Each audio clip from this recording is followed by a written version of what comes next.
Have you ever stopped to think about how a huge company gets materials from its own factory in one city to its warehouse in another without any hitches?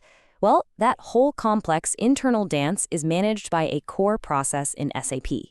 Today, we're going to demystify the stock transport order, or as you'll hear it called, the STO. So here's our game plan. First, we'll look at the real-world business problem that this whole thing solves. Then we'll define exactly what an STO is, walk through the entire process from start to finish, and break down some key terms. We'll also see how you track goods while they're on the move, and finally, we'll compare STOs to a simpler way of doing things. All right, let's get into it. Okay, before we dive into the nuts and bolts of SAP, let's just take a step back and understand the why.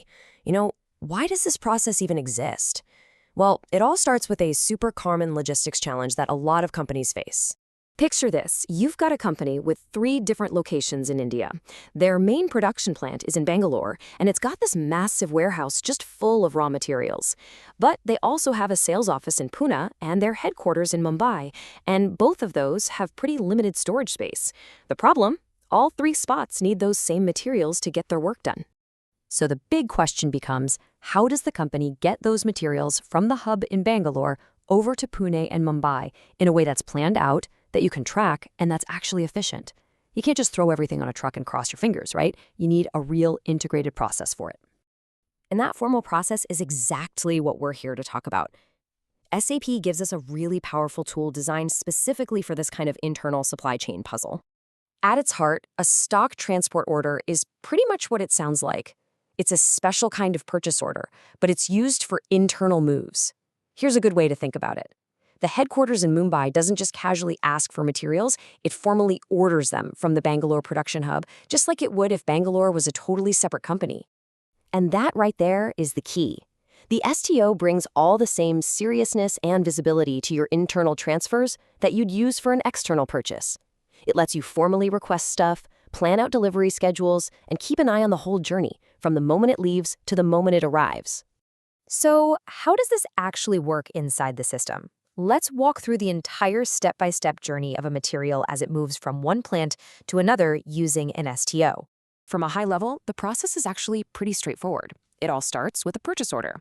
Then there's a goods issue from the plant that's sending the materials. While the stuff is on its way, it's tracked as stock in transit, and the whole thing wraps up with a goods receipt at the destination. Simple as that. You can really boil this whole flow down to 3 key phases. The receiving plant orders it, the issuing plant sends it, and the receiving plant confirms it's there. Now, let's zoom in a little closer on the actual system steps for each of those phases. So the whole thing kicks off in transaction ME21N. This is where the Mumbai plant creates the purchase order to officially request materials from Bangalore. Then, when the Bangalore plant is ready to ship, they do a goods issue. Now, this is a really critical moment because as soon as they do that, the inventory is off Bangalore's books and it enters this special limbo status called stock in transit.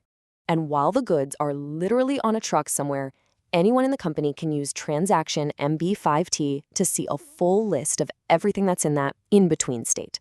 Then, once the shipment gets to Mumbai, the team there does a goods receipt. That action is what pulls the inventory out of stock in transit and officially adds it to Mumbai's own stock, closing the loop.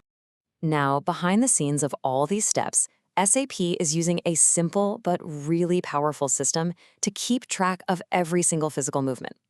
It uses these 3-digit codes called movement types. You can think of them as the basic language of inventory in SAP. For the STO process we've just been looking at, there are 2 codes you absolutely have to know. 351 for the goods issue when it leaves the first plant, and 101 for the goods receipt when it arrives at the second plant. They're just 2 sides of the same coin, really, the start and the end of the transfer. Let's make it super simple. The Bangalore plant uses movement type 351, which basically tells the system, hey, this stuff has left my warehouse. That's what puts the stock into the transit category. Then the Mumbai plant uses movement type 101, which tells the system, okay, I've got it now. And that takes the stock out of transit and into their own inventory. Pretty logical, right? All right, so after all these steps and codes, what's the actual payoff? What does a successful transfer really look like in the system? How do we prove that the material actually made it where it was supposed to go?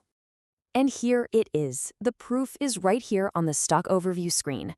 You can see clear as day that the inventory that used to be in Bangalore is now physically and systemically available in the Mumbai plant, all ready to be used. This screen is really the ultimate confirmation that the whole STO process worked just like it was designed to. Now, you might be thinking, wow, that seems like a lot of steps. Isn't there an easier way to just move stock from one place to another? And yeah, the answer is yes, there is. It's something called a transfer posting. So what's the difference, and why would you ever choose the more formal STO process? Well, the key difference really boils down to control and planning. A simple transfer posting is just an inventory move. It's fast, it's easy, and it's perfect for quick, unplanned moves between buildings that are close by. But the STO, that's a whole purchasing process. It lets you plan delivery dates, track shipping costs, and it forces you to use that clear two-step transfer. That level of tracking is absolutely crucial for valuable goods or for any shipment that's traveling a long way. And this really gets to the core philosophy behind it. An STO is driven by a formal request from the receiving plant. It's not the sending plant just pushing extra inventory out the door. It's the receiving plant actively pulling exactly what it needs. This creates a really smart, demand-driven system for your internal logistics. So that brings us to our final thought. An STO isn't just about moving boxes from point A to point B. It's all about visibility, it's about planning, and it's about control. It brings the same discipline you'd use for buying from an outside company to your own internal logistics. And that's what helps prevent one plant from running out of stock while another one has way too much. So the question I want to leave you with is this: how could that level of discipline and visibility make your own supply chain more efficient? Thanks for tuning in.